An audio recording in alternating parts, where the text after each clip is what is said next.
네, 안녕하세요. 보건의료관계법규 양진희입니다. 오늘 같이 할 파트는 6번째 지역보건법입니다. 지역보건법, 쉽게는 보건소에 대한 법이구나 라고 생각하시고 접근하셔도 괜찮습니다.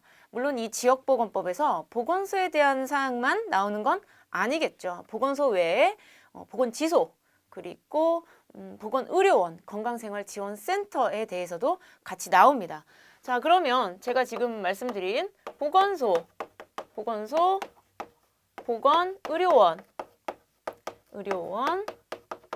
보건지소, 그리고 보건진료소는 아니에요. 예, 건강생활지원센터,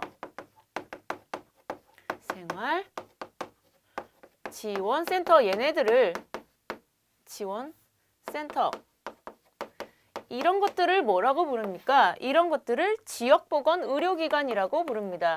지역보건 의료기관. 네. 그럼 이 지역보건 의료기관은 왜 존재할까요? 예.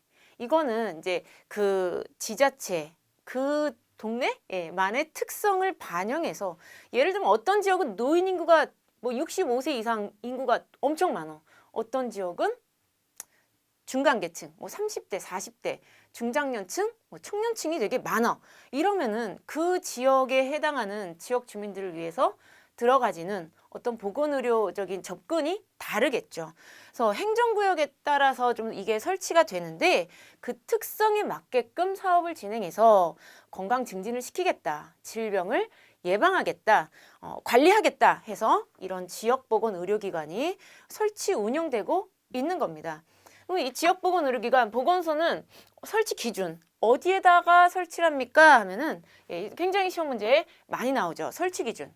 기본적으로 시, 군, 구마다 한 개소씩 설치가 되어지고 있습니다. 시군구마다 한 개소씩. 물론 필요할 때는 추가로 하나 더 설치할 수 있다. 뭐 이런 얘기도 있지만 이렇게 되고요. 보건의료원은 얘는 보건소예요. 보건소인데 보건소의 하나예요. 보건소인데 어떤 병원의 요건을 갖춘 곳이다. 그래서 병원의 요건은 최저 병상수 30배들을 갖고 있게 되는 거죠. 이게 보건의료원이고요.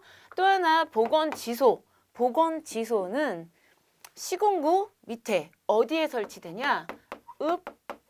읍면마다 한 개소씩 설치가 됩니다.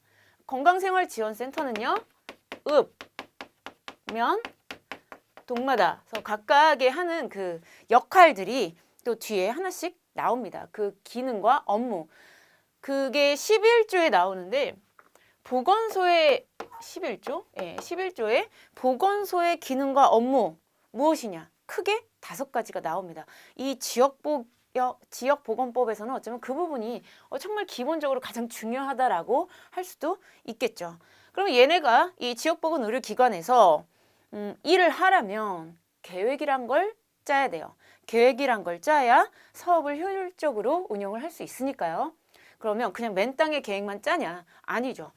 시군구 아니면 읍면동 우리 동네에는 어떤 특성을 갖고 있을까? 실태조사를 하게 됩니다. 그럼 지역사회 건강조사라고 하는 실태조사를 매년 해갖고 와 우리 동네는 흡연율이 다른 데보다 엄청 높더라.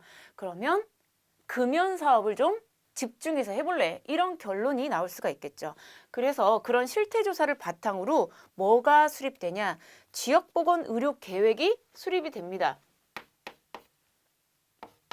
지역보건의료계획. 지역보건의료계획은 그러면 얘는 좀 독특해요. 뭐가 독특하냐? 여태까지 무슨 기본계획 막 이런 거는 다 보건복지부 장관이 5년마다 수립했어요. 근데 얘는 얘기가 달라지죠. 지역보건의료계획은 4년마다 수립을 합니다. 누가? 시도지사나 시군구청장이 지역보건의료계획을 4년마다 물론 연차별 그 시행계획, 구체적인 시행계획은 매년 작성하겠죠. 매년. 이게 굉장히 독특한 게 위에서부터 아래로 내려지는 계획이 아니라 아래에서부터 그 뜻을 위로 올리는 하의 상달식입니다.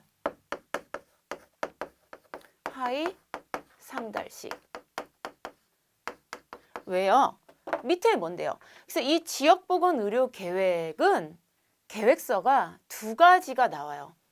하나는 시군구 지역보건의료계획이 나옵니다. 맨 처음에 시군구 지역보건 의료계획. 누가? 예, 시군구니까 당연히 시군구청장이 수립을 하겠죠.